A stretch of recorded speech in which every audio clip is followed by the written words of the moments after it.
ঠিক সন্ধ্যে ৬টা নিউজ ১৮ বাংলায় জেলা থেকে সরাসরি নিয়ে আপনাদের সঙ্গে রয়েছে আমি তমশ্রী। শুরুতেই বসিরহাটের দিকে নজর রাখবো।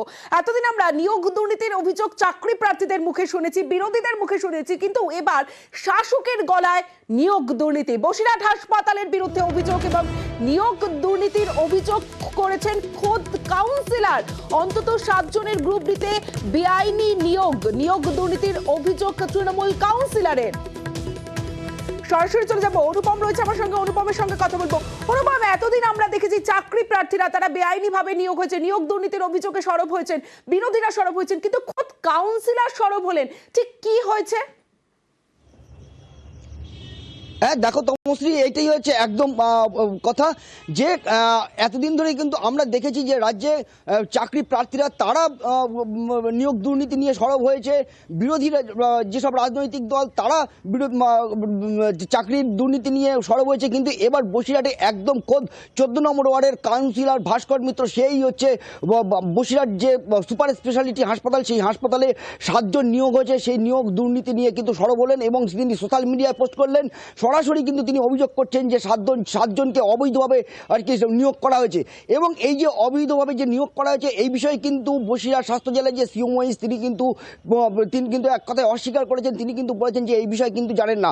কিন্তু এই যে ভাস্কর মিত্র, যে 14 নম্বর ওয়ার্ডের যে কাউন্সিলর ভাস্কর মিত্র, তিনি কিন্তু জানিয়েছেন যে এই বিষয় নিয়ে তিনি আগামী দিন এই সিও মহিষের দপ্তরে গিয়ে তিনি লিখিত অভিযোগ জানাবেন এবং তিনি এর প্রতিকার চাইবেন এবং যারা এই রিক্রুট করেছে, যারা অবৈধভাবে এখানে ঢুকিয়েছে, রিক্রুট করেছে, তাদের যেন অবিলম্বে শাস্তি হয় তারও শাস্তির দাবি করেছেন অনুপম। বেশ, জনপ্রতিনিধি হিসেবে তিনি জানতে চাইছেন এই নিয়োগ হলো কিভাবে।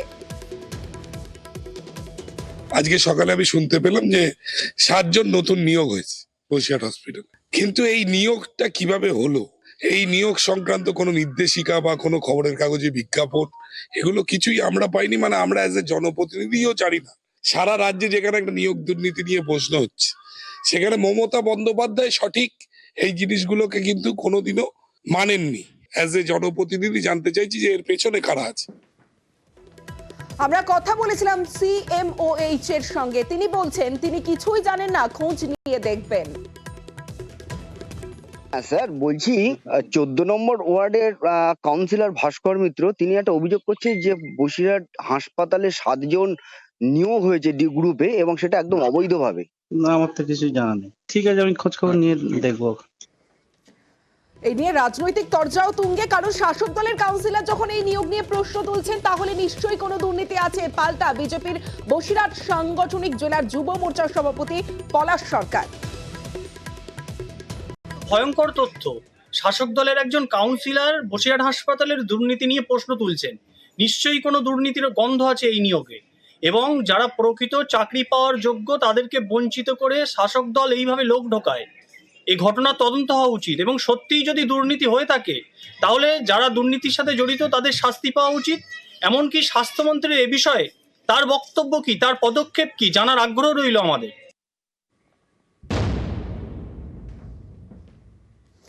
এবার যে খবরের দিকে নজর রাখবো, পাকা ঘর 3 তলা বাড়িয়ে আর সেই বাড়িতেও আবাসের টাকা ঢুকছে এমনটাই অভিযোগ। দেখাবো সেই বাড়ির ছবি, আগে দেখুন সেই বাড়ির ছবি। পাকা ঘরে আবাসের টাকা, যে বাড়ি আপনারা দেখছেন এই বাড়ি রয়েছে 3 তলা বাড়ির মালিকের ঘরেও আবাসের টাকা।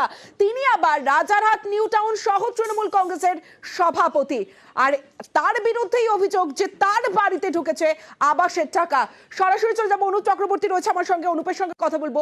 অনুপ, 3 তলা বাড়ি, সেই বাড়িতেও পাকা বাড়িতে আবাসের টাকা। কোন তৃণমূলের অন্য বড় নেতা না থাকলে তো এটা সম্ভব নয়। কোন নেতার আশীর্বাদে এই আবাসের টাকা তার ঘরে ঢুকলো?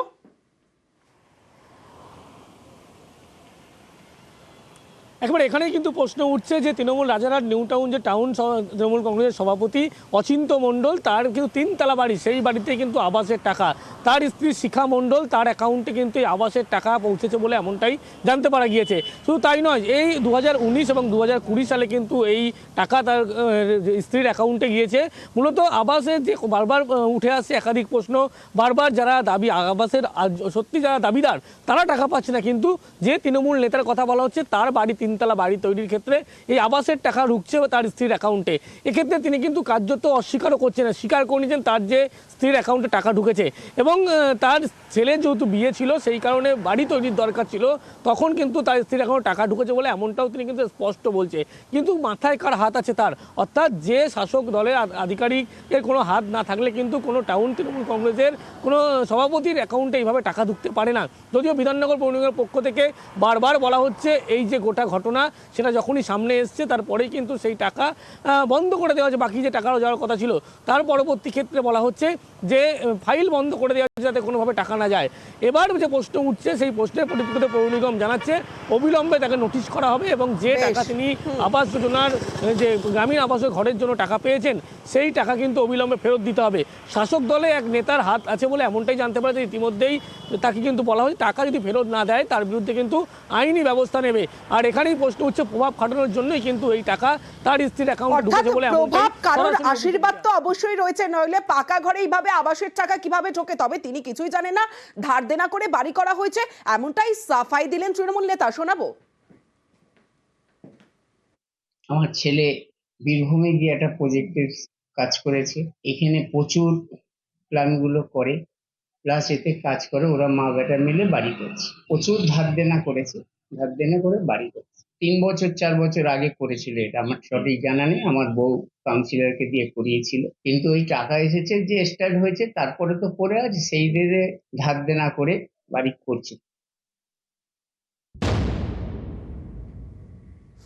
গতকাল অশোকনগরের একটা খবর আপনাদের দেখেছিলাম, 6টি পরিবারের জন্য রাস্তা নেই। তৃণমূল নেতার দাদাগিরিতে রাস্তায় বেড়া দিয়ে রেখেছেন, 3 বছর ধরে তারা পাঁচিল টপকে যাতায়াত করছেন। সেই ছবি গতকাল দেখিয়েছিলাম। আজ দেখাবো ডেবরার ছবি, সেখানে আবার বিজেপি নেতার বিরুদ্ধে দাদাগিরির অভিযোগ। গ্রামের রাস্তায় বেড়া দিয়ে বন্ধ করার অভিযোগ রয়েছে বিজেপি নেতার বিরুদ্ধে। ডেবরার ছবি আপনারা দেখছেন। আমাদের রাস্তাটা বিজেপি দলের পঞ্চায়েত তপন বেড়া কেন বন্ধ করেছে, কি কারণটা কি? কারণ তাদের কি পারিবারিক গন্ডগোল আমরা জানিনি। সেখানে গিয়ে রাত্রিবেলা হঠাৎ দেখি রাস্তা ঘেরা, সন্ধ্যেবেলা আমাদের বাচ্চা কাচ্চা পড়তে গিয়ে আসতে পারেনি, দিয়ে আমরা যখন আসি দেখি ওরা আসতে দিবেনি, রাস্তা খুলবেনি, পুরোটাই ঘিরে দিয়েছিল। সরাসরি চলে যাব, দিগ্বিজয় মাহালি রয়েছে আমার সঙ্গে, দিগ্বিজয়ের সঙ্গে কথা বলবো। দিগ্বিজয়, যে বিষয়টা আমার কাছে স্পষ্ট হলো না যে বিজেপি পঞ্চায়েত সদস্যের পারিবারিক কোনো সমস্যা, পারিবারিক সমস্যা পরিবারের মধ্যে মেটা, কেন রাস্তা বন্ধ করে দিল যেখানে গ্রামবাসীরা যেতে পারছে না, তাদের ছেলেমেয়েরা পড়ে আসার পরে ফিরতে পারছে না, ঘরে ঢুকতে পারছে না?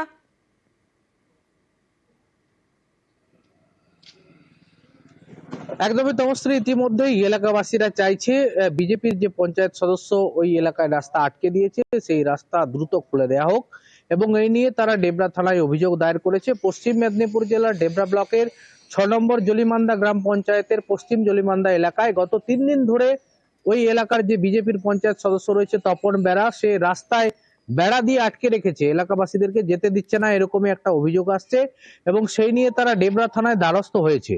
যদিও ওই পঞ্চায়েত সদস্য জানিয়েছেন যে এটি এই এলাকাবাসী যে অভিযোগ করছে সেই অভিযোগ পুরোপুরি ভিত্তিহীন, তার উপর দোষ চাপানো হচ্ছে। এলাকার 2 পরিবারের মধ্যে ঢালাই রাস্তা তৈরি করাকে ঘিরে গন্ডগোল তৈরি হয়েছে, সেই নিয়ে এই পরিস্থিতি। যদিও এলাকাবাসীর দাবি যে বিজেপির পঞ্চায়েত সদস্য ইচ্ছাকৃতভাবে এই রাস্তা আটকে দিয়েছে, বিভিন্ন যানবাহন যাতায়াত করতে পারছে না, পড়ুয়ারা যেতে পারছে না, সেই নিয়ে তারা ডেবরা থানায় দ্বারস্থ হয়েছে। এলাকাবাসীরা কিভাবে যাতায়াত করবেন মানুষজন, এই প্রশ্নটাই তো উঠছে। তবে সমস্ত অভিযোগ অস্বীকার করে পাল্টা তার বাড়িতে হামলার অভিযোগ বিজেপি পঞ্চায়েত সদস্য তপন বেড়ার। পঞ্চায়েত ঘেরে, তার আমরা ওখানে গেলেই আপনি বুঝতে পারবেন যে কে ঘেরেছে, পাড়া প্রতিবেশী ওরা ঘেরেছে, আমি পঞ্চায়েত ঘেরি না, একটা হাতও দেই না। যদি ওরা প্রমাণ দেখাতে পারে দেখা করা, একদম মিথ্যা, একদম মিথ্যা। এবং আমাকে মেয়েছে নিয়ে ওরা আমার বাড়ি অব্দি অ্যাটাক করেছে, সবাই দেখেছে।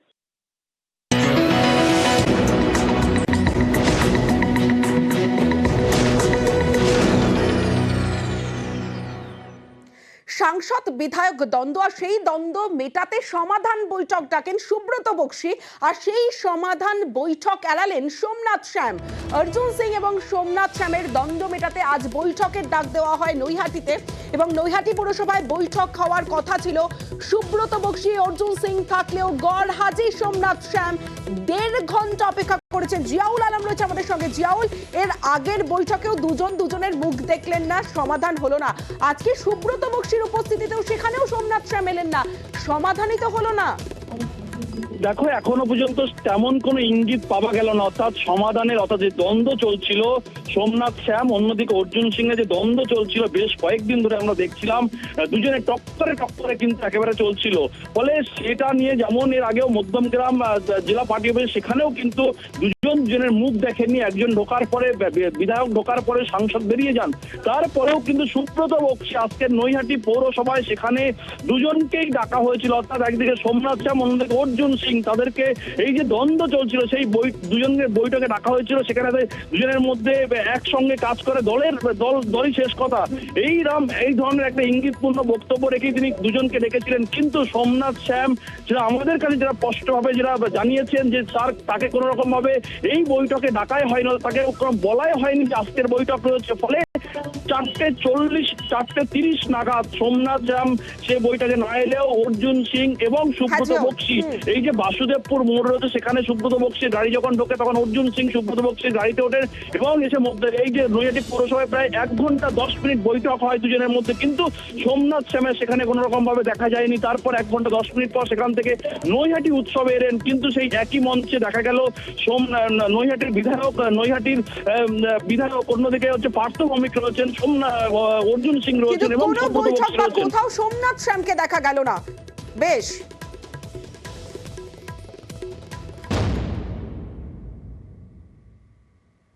নীলবাতি বিতর্কে এবার সহকারী সভাধিপতি, ছবিটা দেখাবো আপনাদের। সহকারী সভাধিপতির গাড়িতে নীলবাতি, আর আদেও কি তিনি নীলবাতি লাগাতে পারেন, এই প্রশ্নটাই উঠছে। বিশ্বজিৎ রয়েছে মিশ্র, বিশ্বজিতের সঙ্গে কথা বলবো সরাসরি। বিশ্বজিৎ, নীলবাতি লাগানোর জন্য একটা নির্দিষ্ট আইন আছে, নিয়ম আছে, তারপরেও তার গাড়িতে নীলবাতি, কি সাফাই দিলেন তিনি? একেবারেই তমশ্রী, তোমাকে জানিয়ে রাখি, নীলবাতি গাড়ি নিয়ে কিন্তু এর আগে বহু বিতর্ক দেখা গিয়েছে এবং সেই বিতর্ক অবসান করে রাজ্য সরকারের পক্ষ থেকে কিন্তু নির্দেশিকা জারি করা হয় কারা কারা নীলবাতি বাতি লাগাতে পারেন, কারা কারা নয়। কিন্তু এক্ষেত্রে দেখা গেল শিলিগুড়ি মহকুমা পরিষদের সহকারী সভাধিপতি তার গাড়িতে নীলবাতি লাগানো সেই ছবি কিন্তু বিতর্ক শুরু করেছে এবং সহকারী সভাধিপতি তিনি জানাচ্ছেন যে তার ড্রাইভার ভুলেই কিন্তু এই নীলবাতি গাড়ি লেগেছেন, পুরো দোষ কিন্তু তার ড্রাইভারের ওপর দিয়েছেন এই সহকারী সভাধিপতি। এবং তিনি যেটা জানাচ্ছেন যে তার বাড়ি থেকে শিলিগুড়ি মহকুমা পরিষদের দূরত্ব এতটাই যে অনেক সময় গুরুত্বপূর্ণ বৈঠকে কিন্তু তিনি অ্যাটেন্ডই হতে পারেন না, কারণ রাস্তায় ভীষণ চাপ, ভীষণ যানজট থাকে।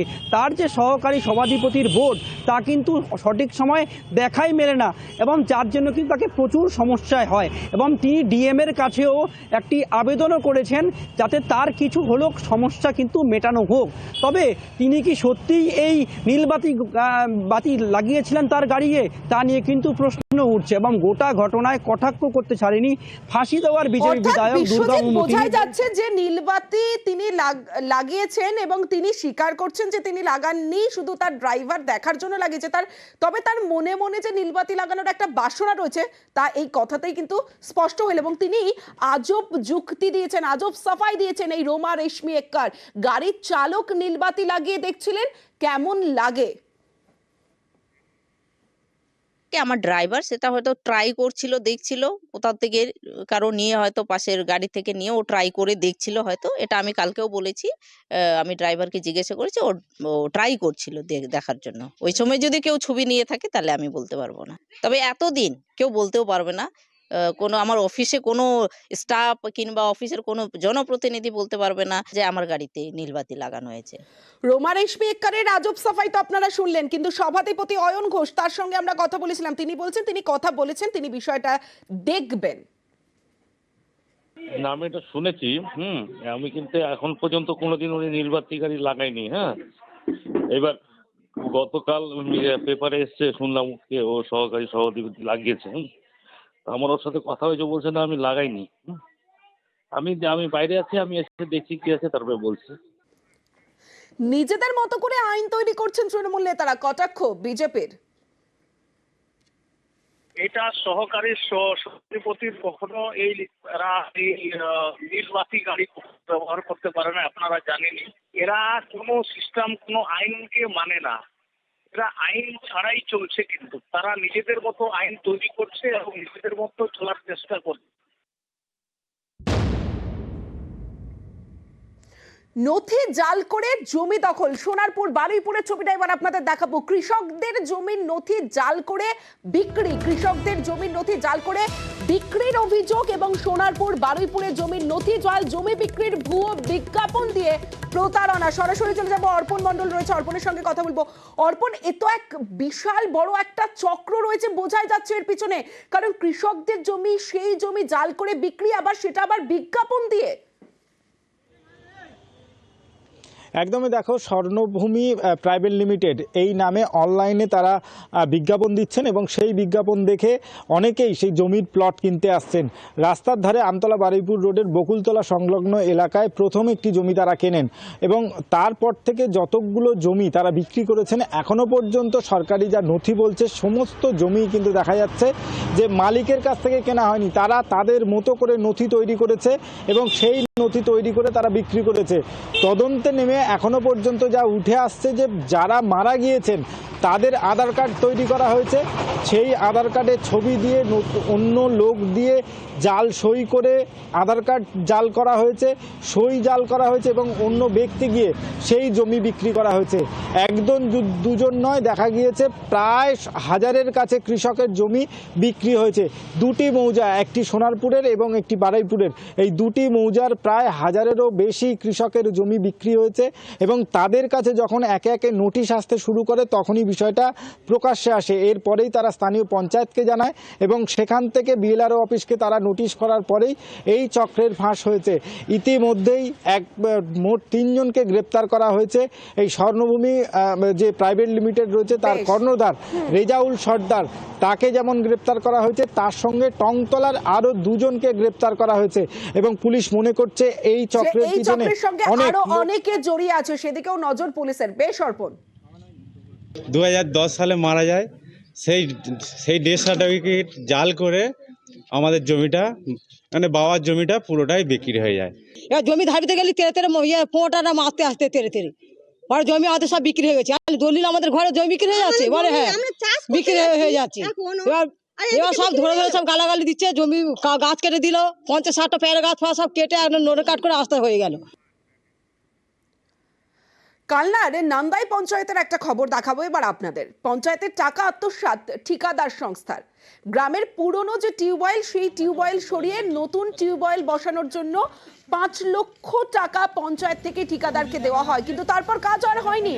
টাকা আত্মসাতের অভিযোগ ঠিকাদার সংস্থার বিরুদ্ধে কালনা 1 নম্বর ব্লকের নান্দাই পঞ্চায়েতের ঘটনা। তদন্তের আশ্বাস কালনা 1-এর বিডিও ও পঞ্চায়েতের উপপ্রধানের।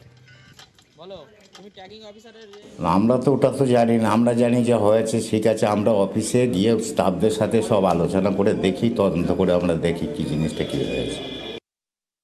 তিনি যারা অভিযোগ করেছেন এবং যাদের বিরুদ্ধে অভিযোগ হয়েছেন সবার সাথে আজকে কথা বলবেন এবং সংশ্লিষ্ট যে ফিল্ড সাইট সেটাও আজকে ঘুরে দেখবেন এবং তিনি আশা করছি নেক্সট ওয়ার্কিং ডেতে আমরা তার রিপোর্টটা পেয়ে যাব এবং যদি এটা দেখা যায় যে কোনো অনিয়ম হয়েছে অবশ্যই যেভাবে তার আইনি ব্যবস্থা আছে সেটা তো নেওয়া হবে। এবার একটা ছবি দেখাই আপনাদের, ছবিটা দেখুন। যে ছবিটা আপনারা দেখছেন এটা একটা রাস্তা, যে রাস্তা 2 কিলোমিটার রাস্তা 10 দিন আগে করা হয়েছে, আর 10 দিনের মধ্যেই হাত দিলেই উঠে যাচ্ছে পিচ। দেগঙ্গার যে ছবি আপনারা দেখছেন 10 দিনের মাথায় উঠে গেল রাস্তার পিচ, হাত দিলেই উঠে যাচ্ছে পিচ। আর রাস্তা তৈরির অভিযোগে নিম্নমানের সামগ্রী দেওয়ার অভিযোগ, আর এতেই বিক্ষোভ গ্রামবাসীদের। পথশ্রী প্রকল্পের রাস্তায় দুর্নীতির অভিযোগ। 2 কিলোমিটার রাস্তা আমলিয়া মসজিদ থেকে নদের পুকুর পর্যন্ত। কিছুদিনের মাথায় দেখা গেল হাত দিয়ে টানলেই রাস্তার পিচ উঠে আসছে। ঘটনায় শুরু হয়েছে রাজনৈতিক তরজা। 196 নম্বর হয়ে গেছে পথশ্রী প্রকল্প রাস্তা, তো মানে 10 দিন মতো হয়েছে, তো এখনই যদি মানে হাত দেওয়া হয় মুড়ি মুরগির মতো উঠে চলে যাচ্ছে। আমরা মানে জনসাধারণ আমরা দাবি করছি যে ফিরে পুনরায় রাস্তাটা আবার নতুন করে হোক এবং এতে দুর্নীতি হয়েছে কি তার তদন্ত হোক। রাস্তাটা এখনই যদি মুড়ি মুরগির মতো উঠে যায়, একটা বর্ষা খেলে রাস্তা থাকবে না, ধুয়ে চলে যাবে। পিচ ঠিকঠাক দিইনি, পিচ ঠিকঠাক দিলে এরকম হতো না, কখনো এরকম হওয়াটা সম্ভব নয়। এখানে আসলাম, এসে দেখলাম কিছু মানুষ অনেক আছে এখানে, রাস্তা এমনি হাত দিয়ে তুলছে, উঠে যাচ্ছে রাস্তাটা, ঠিক আছে। এটা কি দুর্নীতি হয়েছে মনে করছে? অবশ্যই ব্যাপারটা আমরা চাচ্ছি সম্পূর্ণ তদন্ত হোক, রাস্তা দুর্নীতি যাতে না হয়, আমরা দুর্নীতির বিরুদ্ধে আছি। ব্যাপারটা হচ্ছে যে মানুষ জনগণ বুঝে নেবে জনগণের রাস্তাটা। পথশ্রী রাস্তার মাধ্যমে 4 কিলোমিটার পিচের রাস্তা হচ্ছে। ওখানে যখন এই রাস্তা হওয়ার পরিপ্রেক্ষিতে প্রথমে যে বোর্ডটা মারা হয়, তখনই বিরোধীরা ওখানে আজকে যে বা যারা এইসব উদ্দেশ্য পরিণতভাবে অপপ্রচার করার চেষ্টা করছে, সেদিনও কিন্তু একই কথা বলেছিল যে রাস্তা হবে না। আমরা বলেছিলাম বাংলা মুখ্যমন্ত্রী যে কথা বলে তিনি তা বাস্তবায়িত করে দেখান। আজকে কাজ সম্পূর্ণ কে বা কারা, কিছু প্রতিভার মানুষ উদ্দেশ্য পরিণতভাবে আমাদের বাংলার মানবিক মুখ্যমন্ত্রী যে উন্নয়ন করেছেন, ওই গ্রামের যে ব্যাপক উন্নয়ন হয়েছে, ওখানে অনেকের সেটা ভালোভাবে নিচ্ছে না, অপপ্রচার করছে।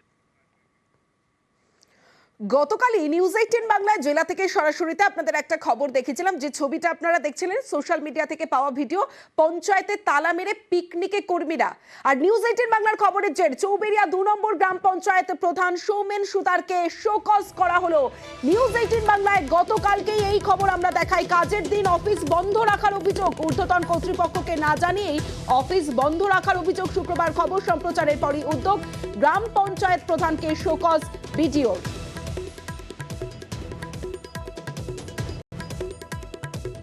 আমার আধিকারিক জানতে চেয়েছেন গতকাল আমার পঞ্চায়েতের কাজেই আমি আমার ওয়ার্ডে ছিলাম। আমার আধিকারিক জানতে চেয়েছেন যে আমি কালকে কোথায় ছিলাম। আমি তার যথাযথ সময়ে যোগ্য সঠিক জবাব আধিকারিককে দিয়ে দেবো।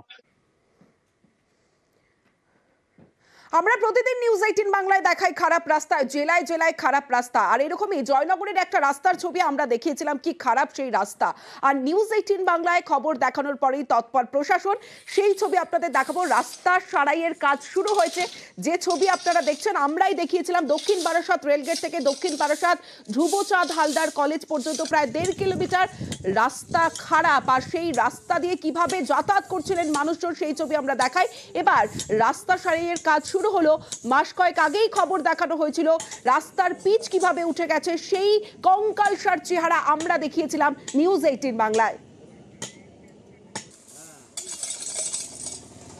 অবশেষে নড়ে চড়ে বসে প্রশাসন, শুরু হয়েছে রাস্তা সংস্কারের কাজ। আর রাস্তার কাজ খতিয়ে দেখতে আসেন জয়নগর লোকসভা কেন্দ্রের সাংসদ প্রতিমা মণ্ডল।